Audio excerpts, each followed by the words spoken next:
What's up, guys? This is the beginning of a series I am calling Path of Exile 101, where I will try my best to teach you everything you need to know about the game in order to succeed. The first episode will be about getting through the main story of the game and understanding the very core mechanics and systems this game has to offer. So, first up, we need to create a character. You will be presented with a screen that looks like this. I would highly recommend playing the Challenge League here, as these have all the newest content and quality of life features and also start with a fresh economy. Standard is a different server that doesn't get the new features and has an economy that is many years old, so I would recommend selecting the Challenge League and not clicking Solo, Self-Found, Hardcore, or Ruthless. So just click on it and press OK. And here's where you select your starting class.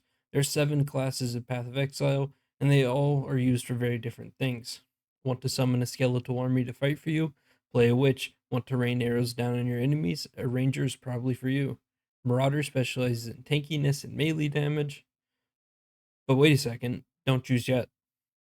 Path of Exile is a game that I and many other people highly recommend following a guide for. And I don't mean a beginner guide like this, I mean a build guide. I'll show you exactly how to build a character in order to make it all the way to end game. And I promise to you that following a build guide will not take away from the experience of this game. Rather, I would say it improves it a lot. But where do we find a good build guide? My biggest recommendation to you is to follow a Righteous Fire build guide made by Pox. This build has been fine tuned over many years to be the most new player friendly experience possible, and this man has even created a whole website dedicated to it. It is easily the best thing to set up and play in the game and will give you the least amount of struggle possible. But maybe you don't want to play that because it just doesn't look fun to you. Another creator makes beginner friendly guides named Zizaran, and there is a website called maxroll.gg that also has the best beginner friendly guides where they will hold your hand throughout the whole entire game. And if you're anything like me, you're getting into this game because you love loot and cool looking screen explosions. So I'd recommend just picking something that you think looks cool. So I will leave a link to all this down below in the description. One more thing to mention before starting is that items that drop on the ground for me may look different than they do for you. This is because I have what is called a loot or item filter. This basically highlights things that are generally worth looking at and hides things that are not worth looking at. I would recommend using a loot filter as it will make your life much easier, and you can do that by visiting Filterblade, a website designed to create loot filters and import them into the game for you.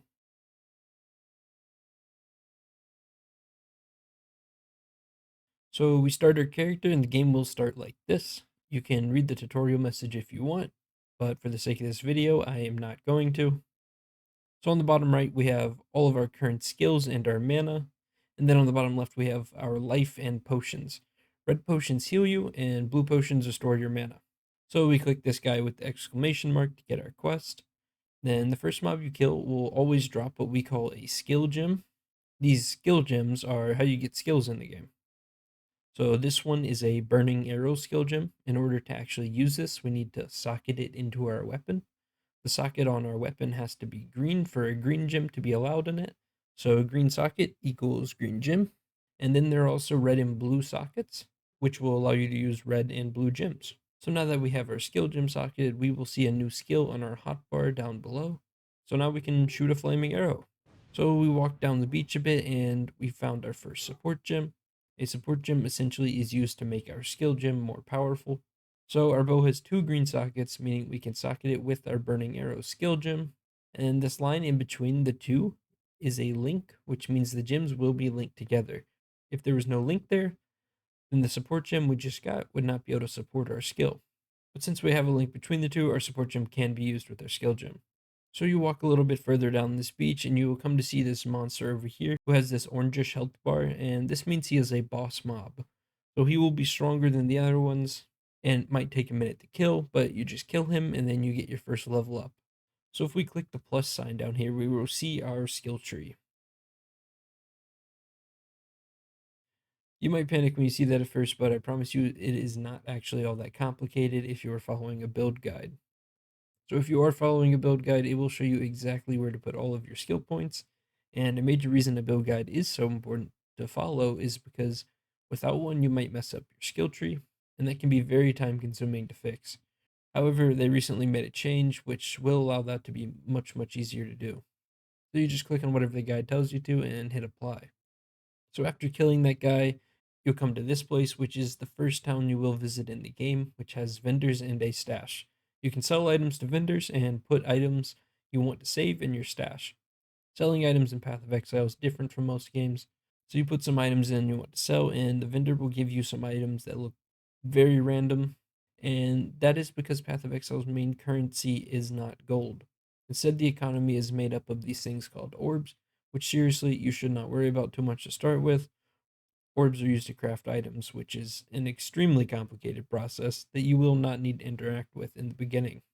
In Path of Exile, we have identification and teleportation scrolls. An identification scroll allows us to identify an item like these gloves that are unidentified.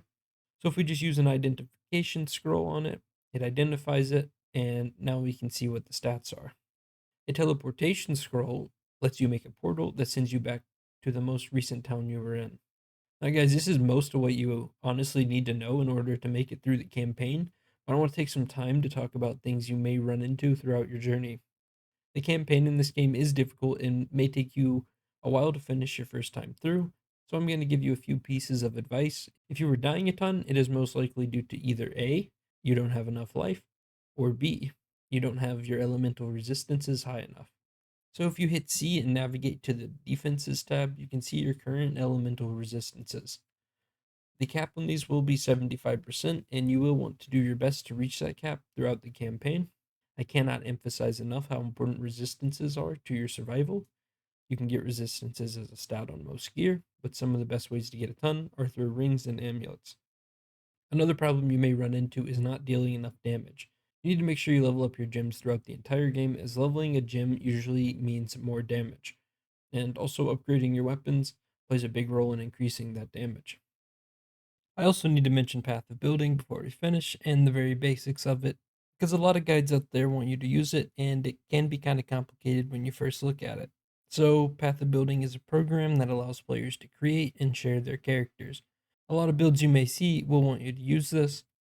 So, after you launch Path of Building, you will see something like this. Then you're going to want to go to Import, and then here you need to put in a Path of Building link, which on max roll will look like this. Then you can just copy and paste it in. In the bottom left, there's different sections for leveling. Here are the skills you use, and here's the items page. Thanks for watching, guys. And if you enjoyed the video, it would mean a lot to me if you would consider hitting that like and subscribe button below, and keep on grinding.